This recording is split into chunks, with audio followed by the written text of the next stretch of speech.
You're listening to The Sports Fix. Well,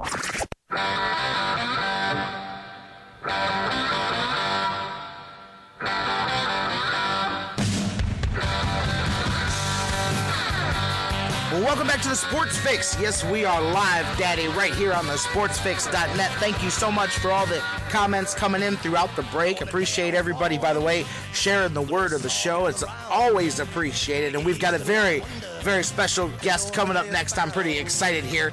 Hopefully you guys are as much as I am. We've talked about the story. I mean, I don't have to talk about it. This thing is gone. It's the definition of the phrase going viral, as the story of our next guest, Ryan Encinas, has gone worldwide. It really has.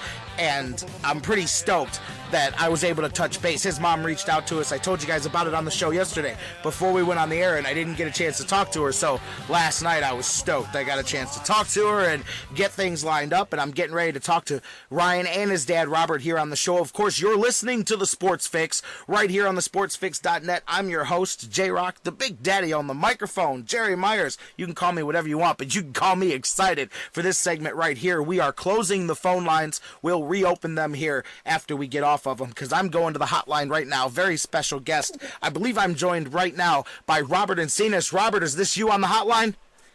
Yes, sir. Hey, how you doing today, my man? We're doing really good, really good. Well, I'm sure you are, for many, many different reasons. And as I set the stage here, of course, I know, talk to me a little bit. I'm sure it's been a whirlwind last few days for you and your family. It really has. It started about a month or two ago. The group called Littlest Heroes gave us a call and asked us if we would be interested in coming down and bringing Ryan down to meet all the players of the Cleveland Browns at Berea in the training camp, and then on Saturday night, maybe having him run a touchdown. And that in itself was just a mind-blowing experience. But then all the attention and all the calls and all the people that have wanted to talk to us and Ryan, it's been just a whirlwind. Unbelievably awesome. I mean, as I was saying, I've seen it myself, and I saw some of the things your wife posted on her Facebook page. The articles and the stories ran from around the world. Ryan's story truly did capture people's hearts. It was, not just he this adorable little guy in a Browns uniform, and that was a great, thing that the Browns did, but just his entire story, your entire story, really reached the hearts of people worldwide. Yeah, it really is. It really is a heart-wrenching story. We, for about 2 months before he was diagnosed, he was having allergy-like symptoms, and we just thought, he was having a runny nose, a slight cough here and there. And we took him to the doctor a few times, and they said the same thing. He tried some allergy pills. And then on October 31st of 2010, his breathing changed. It became really labored. He was pale. He was really lethargic. So we decided that's it. We took him into the ER. And we're thinking worst case scenario, pneumonia. He's got a bad case of pneumonia. So we took him in, and obviously our worst case scenario was much worse. They said that he had a football-sized tumor on his left lung that had completely collapsed the lung. The tumor was so big it moved his heart off to the side. It bent his trachea. So needless to say, they got him heavily sedated. They gave him a breathing tube, and so we really weren't able to even speak to him for about 4 weeks. At that point, he got a trachea, and he was able to actually come home December 23rd, and he had to come back in January 14th to have the tumor removed, and then 36 weeks of chemo. 2 years later, here we are, doing great. Wow. I mean, and at that point, he's less than 2 years old. I have two children of my own, and trust me, as a parent, I can only imagine I can't even imagine the things that you guys dealt with, because that's just, like you said, worst case scenario that you've got, and it turns out that you weren't even close. But what a tribute it is to Ryan to stay strong. Kids, they always say kids are resilient, but, I lost my father to cancer a few years ago, so I have, firsthand experience with what that journey through chemo is like. And for that little guy to go through that, I mean, what an amazing sense of bravery on his part. How did he react through all of that? Actually, it was him that kept myself and my wife grounded. He was happy. He was having fun. He actually enjoyed being in the hospital once he got through the worst part of it. Once he got the trachea out and they did physical therapy. And once we were home, we would tell him on a Sunday night, because his chemo was usually on schedule for Tuesdays. We would tell him Sunday night, all right, buddy, Tuesday night we got to go to chemo. We got to go to the hospital and stay for a few days. And he would say to us, oh, can we go right now? He would be so excited about it, because we kind of just let him do whatever he wanted. He could stay up as late as he wanted, watch cartoons all day. He could eat whatever he wanted. So for him, it was a big adventure. He didn't see it as going to the hospital because I'm sick. He saw it as a big playtime. So that and his happiness is really what kept us, from really losing it and breaking down and realizing how awful the situation actually was. That's crazy. I mean, that's that speaks though to the innocence and to the resilience of a child, because obviously in the traditional roles, the parents are the ones that hold things together, and here it is. It's him and his courage and bravery that's keeping you guys strong and you guys going. That's just amazing just to hear and to think of that. That's amazing, guys. Yeah, it was really all due to him keeping happy, because kids don't know any better. They don't realize how awful a situation is. They're just kids having fun, and they'll have fun no matter what's going on. I mean, of course, he had his days where he was sick and not feeling good, but for the most part, it was a big adventure for him. And then it was a journey of about 2 years, and then the doctors finally, cleared him, said he was in full remission. And what does that moment, after everything you went through, I mean, it sounds like a stupid question, but what is that moment like for you guys when you reach that moment where you realize we got through this? Well, actually the doctors don't really give him a full bill of health until he's 5 years out of his last chemo treatment, because especially with this cancer, it has such a high probability of returning. But pretty much with all cancers, they wait until, they don't use the C word, they don't use cured until you're 5 years out. But I'm at the point where I'm just waiting for the doctors to catch up to what I already know, and the fact that he's healthy and happy and he's going to school here, he's going to start in kindergarten here in a few weeks. It's just, it's wonderful. It's so wonderful to know that he's going to be a happy, healthy, full life.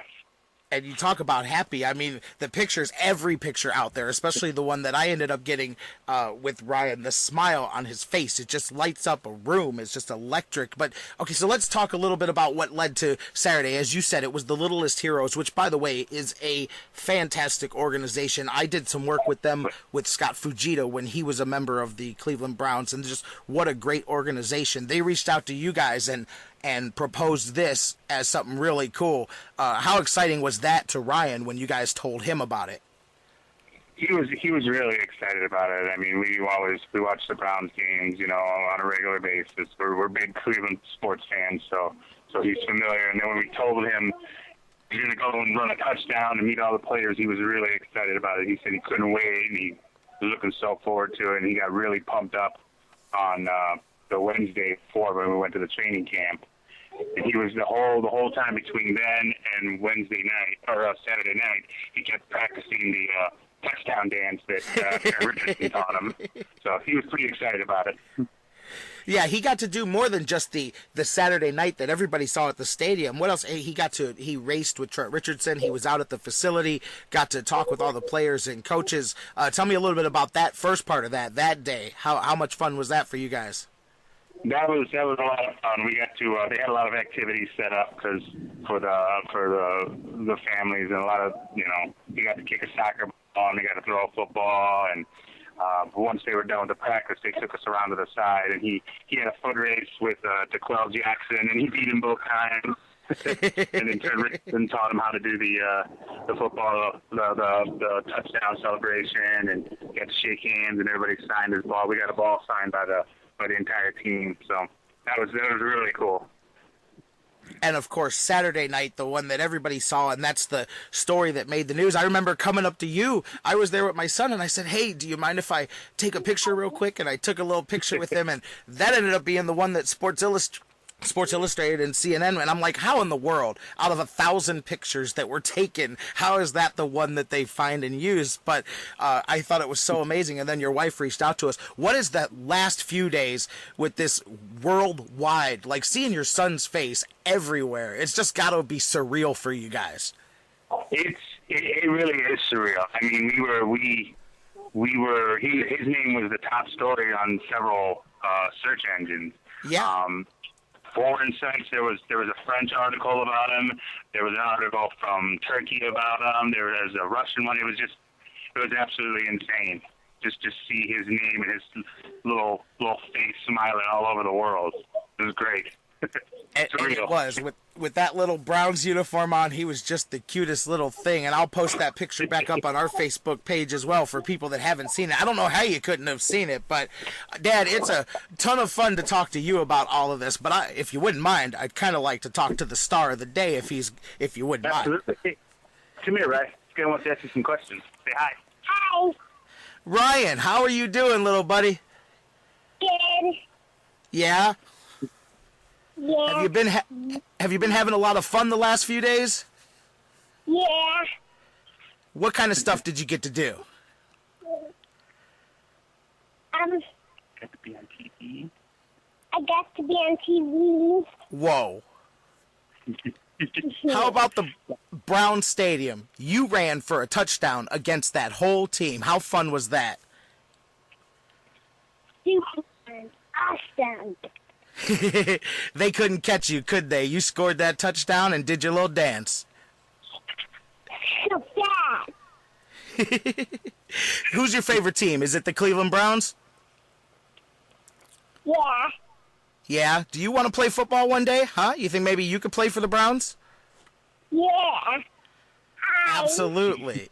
I might be talking to you in 20 years. Who knows? Dad, I might be talking to you about the next quarterback or the running back of the Browns. Ryan, thank you so much for joining us. Are you looking forward to going to kindergarten?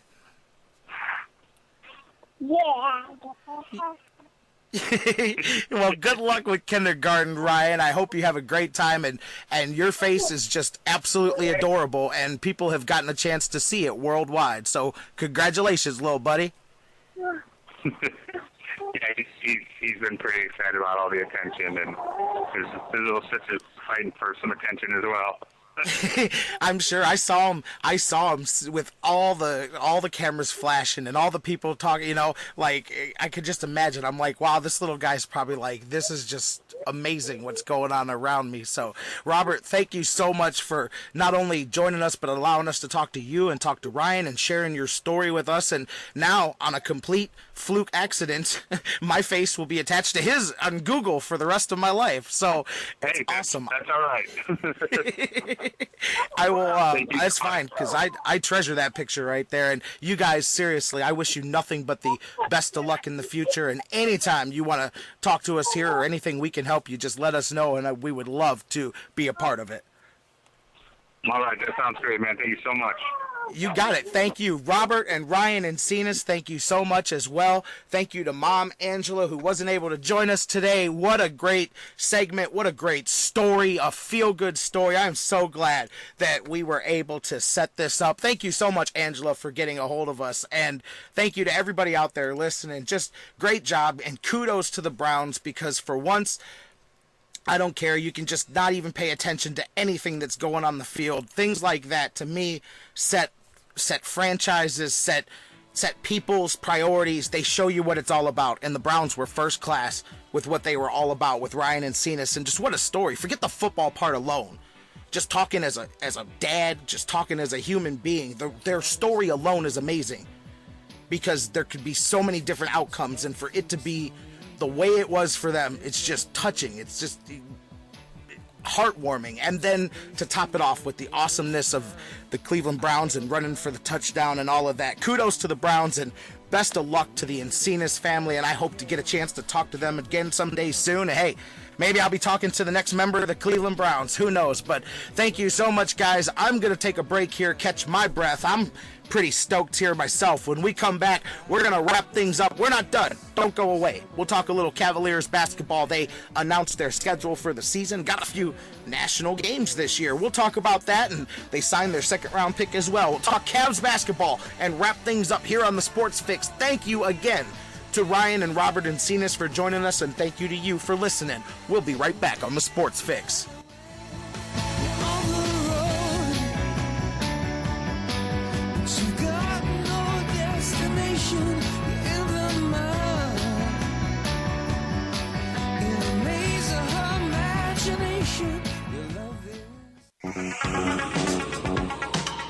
The Sports Fix. A shadowy flight into the dangerous world of a man who does not exist. The Sports Fix. A young loner on a crusade to champion the cause of the innocent, the helpless, the powerless, in a world of criminals who operate above the law. The fix is in. The Sports Fix will be right back.